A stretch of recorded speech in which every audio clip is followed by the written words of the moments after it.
आप बोलेंगे कैसे पता किया? वो जो बैंक वाले हैं ना, जो खाता खुलवाते हैं, वो बताते नहीं, वो गुप्त रखते, कोई जानकारी वो देते नहीं।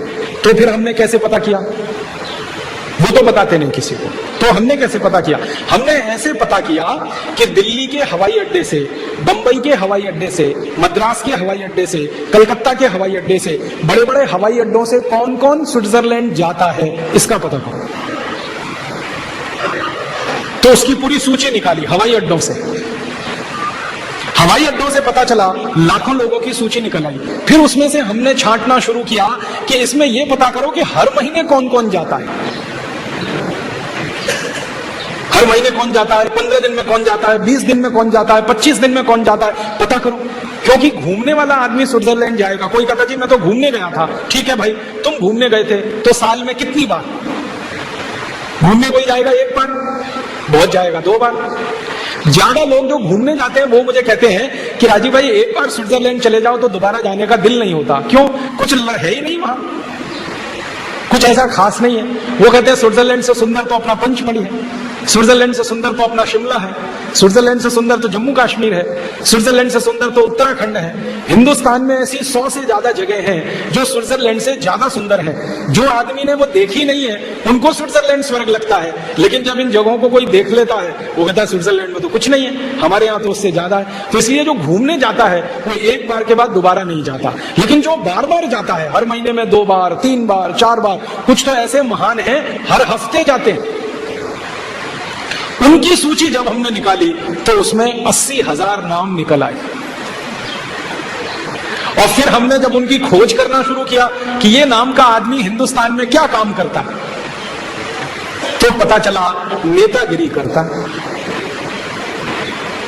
इस नाम का आदमी हिंदुस्तान में क्या काम करता है? अब कोई उद्योगपति है, बहुत बड़ा उद्योग चलाता है, व्यापारी है, बहुत बड़ा व्यापार करता है, और वो उस सूची में नाम में आता है, तो मुझे संतोष है कि भैया वो तो उद्योगपति है, व्यापारी है, उसका तो हजारों करोड़ का व्यापार है, उसका तो हजारों करोड़ का साम्राज्य है, वो स्विट्जरलैंड जाके पैसे रखता है, जमा करता है, तो समझ में आता है कि उसके पास तो हजारों करोड़ है, 10 कारखाने, 20 कारखाने, 50 कारखाने।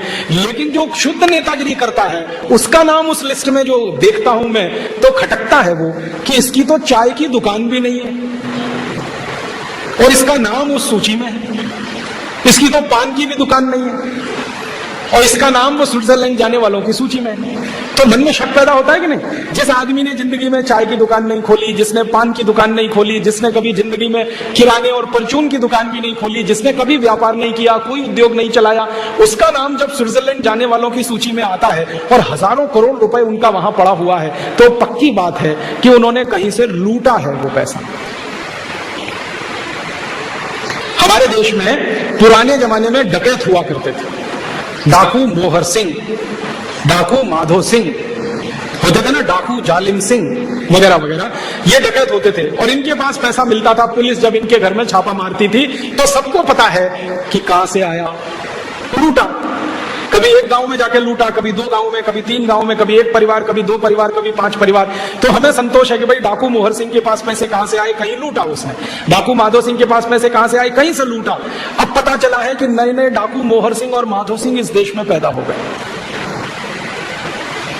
जिनके घर में चाय की भी दुकान नहीं है, पान की भी दुकान नहीं है और उनके पास सैकड़ों करोड़ रुपए की संपत्ति है।